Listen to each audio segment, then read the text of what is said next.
আমরা 1:30টার দিকে টিফিন খেয়ে আবার 3:30টায় মেন কোর্স নিয়ে বসে পড়েছিলাম। তো আমরা এখানে একদম রেডিমেড বিরিয়ানি নিয়ে এসেছিলাম। কম খরচেও যে এত সুন্দর একটা বাজেট ফ্রেন্ডলি পিকনিক হতে পারে সেটা আমাদের না দেখলে বুঝতে পারতে না। এখান থেকে বিরিয়ানি নিয়েছি, সেখান থেকে গ্রেভি চাওয়ার পর ওরা আমাদের এখানে কিছু একটা ঝোল দিয়েছে, জানি না মাছের ঝোল না ডিমের ঝোল, তবে এইরকম কিছু একটা দেখতে। আর কি এত কি বকবক করলে হয়, যদিও খিদে ছিল না তখন পেটে, তবুও বসে পড়েছি যেহেতু এদের বাড়ি যাওয়ার তাড়া ছিল। আর এরপরেই তোমরা দেখতে পাবে আমার বিরিয়ানির অনেস্ট রিভিউ।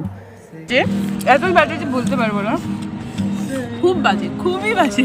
তবে আমার না দোকানের বিরিয়ানিটা খুব একটা ভালো লাগে না খেতে, যার জন্য ওই গ্রেভিটা একটু সাহারা ছিল, তার সাথে তো স্যালাড ছিলই। তবে এতগুলো স্যালাড দেয়নি দোকান থেকে, দিয়েছিল যথেষ্ট পরিমাণে। তার পাশাপাশি মাকেও বলেছিলাম একটু স্যালাড বানিয়ে দিতে, যেটা আমরা একজনও খাই। তো এখানে আমি সবার ফেভারিট একটু চিকেন আলু আর বিরিয়ানি দিয়ে একটা কম্বো বানিয়ে ট্রাই করছিলাম। আমাকে রিভিউটাও দিতে দেয়নি। এর ব্যাকগ্রাউন্ডের কথাগুলো তোমাদের বললে তোমরা হাসতে হাসতে মরে যাবে, তো সেটা চাই না, তো সেই জন্য আমি তোমাদের কথাগুলো শোনালাম না। আর এরপরও হাজারো বকবক করতে করতে বসে পড়েছিলাম খেতে। এই খাবারটুকুনি খেতে আমাদের 1 ঘন্টা লেগেছে মোটামুটি। তবে আজকে আমাদের পিকনিকের একজন মেম্বার মিসিং ছিল, যাকে আমরা খুব মিস করছিলাম। তোমরা কি গেস করতে পারছো কে? তাহলে কমেন্টে জানিও। এইদিকে আমরা এত বকবক করতে করতে খাচ্ছি, আর এদিকে আমার মা চলে এসেছিল ছাদে, আর এসেই তো দেখেছি আমরা কার্পেটে খেতে বসেছি। ব্যাস শুরু হয়ে গেছে। আসলে আমাদের বাড়িতে প্রচুর নিয়ম, কারণ এই যে আমি জামাটা পরে আছি দেখতে পাচ্ছ, এটা আমাকে স্নান না করে আর ঘরেই ঢুকতে দেবে না এই চিকেন খাওয়ার পর। তবে ছাদে এতটা ঠান্ডা যে শুধুমাত্র ওই বেড কভারটা পেতে বসা যেত না, সেই জন্য সবকিছু জেনে বুঝেও দোষগুলো করতে বাধ্য হই। তাই আর কি চুপচাপ এখন বকাগুলো তো খেতেই হবে, কিছু করার নেই, তাই না?